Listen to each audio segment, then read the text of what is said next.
राजस्थान सबसे खास आपके पास।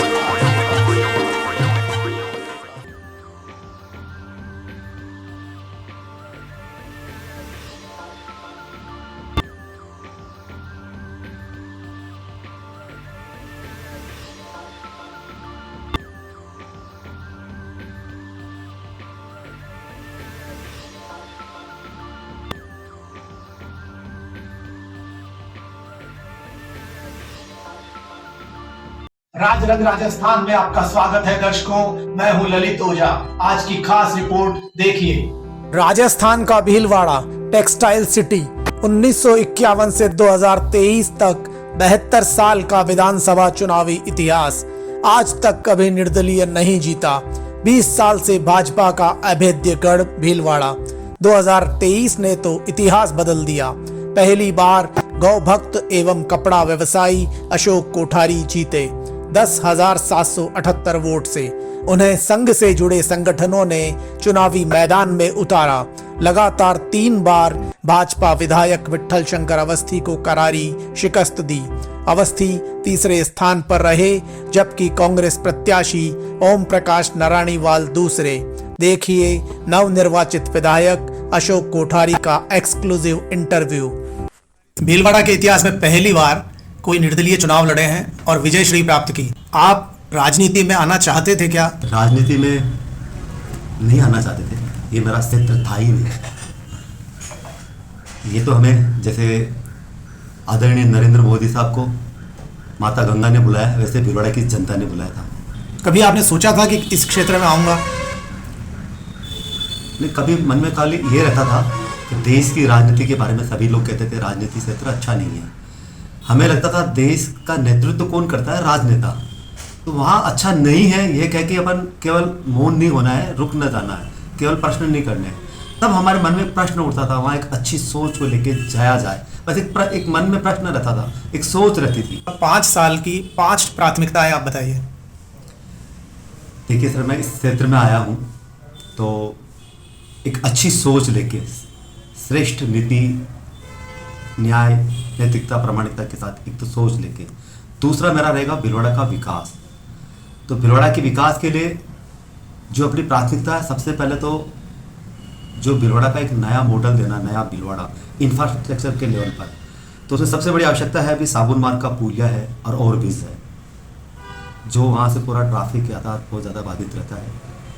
उसके बाद कई कॉलोनियों में गए हम लोग अभी 24 दिन की यात्रा में, तो उन कॉलोनियों में जल योजना की थी, तो चंबल का जल पहुंचाना था।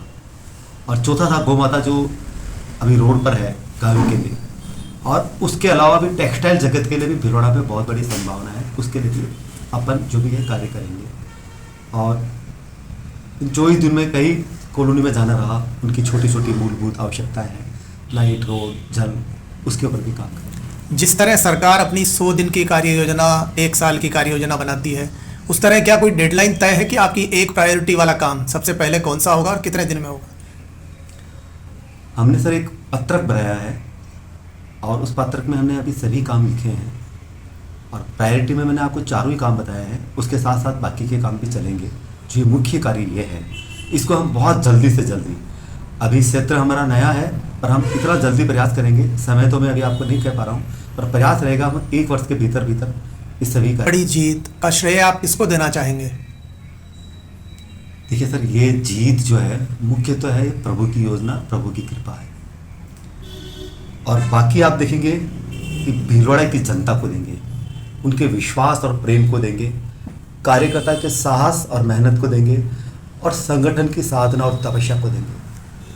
और भीलवाड़ा की जनता को अवेयरनेस के साथ में कि उन्होंने एक देश की राजनीति में एक नया अध्याय लिखा कि उच्च नेतृत्व अगर किसी को भी प्रतिनिधित्व देने में, टिकट देने में कोई भूल करे, अपनी मनमानी करे, तो जनता परिवर्तन कर सकती है। ये पूरा संदेश देश भर में जाएगा। आपने बीजेपी का गढ़ ढहाया है, भीलवाड़ा बीजेपी का गढ़ है, क्या आप इस बात से सहमत हैं? देखिए सर, हम भी तो वही है। हमने हमेशा कहा कि मेरी विचारधारा सदैव से ही सत्य और सनातन से जुड़ी है। हम प्रभु राम जी की सेना के सैनिक है। जब जनसंघ बना था, बीजेपी से पहले जनसंघ था, और जनसंघ से हम जुड़े थे।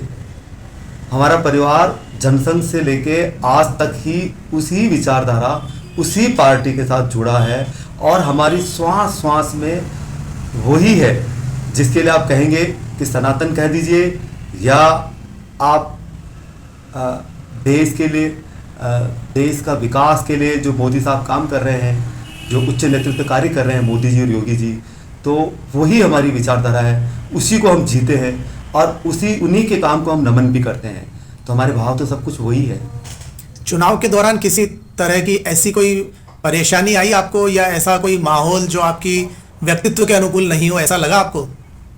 हाँ, मुझे लगा था कि ये राजनीतिक सत्र सभी लोग कहते थे कि अच्छा नहीं माना जाता है। हमने इस 24 दिन के अंदर राजनीतिक सत्र के हिसाब से तो काफ़ी गिरावट देखी। काफ़ी लोगों की, इन लोगों की जो भावनाएं थी इतनी अच्छी नहीं थी। और हमने, आपको बता देते कि हमने अपने सिद्धांतों और सत्य के साथ कोई समझौता नहीं किया।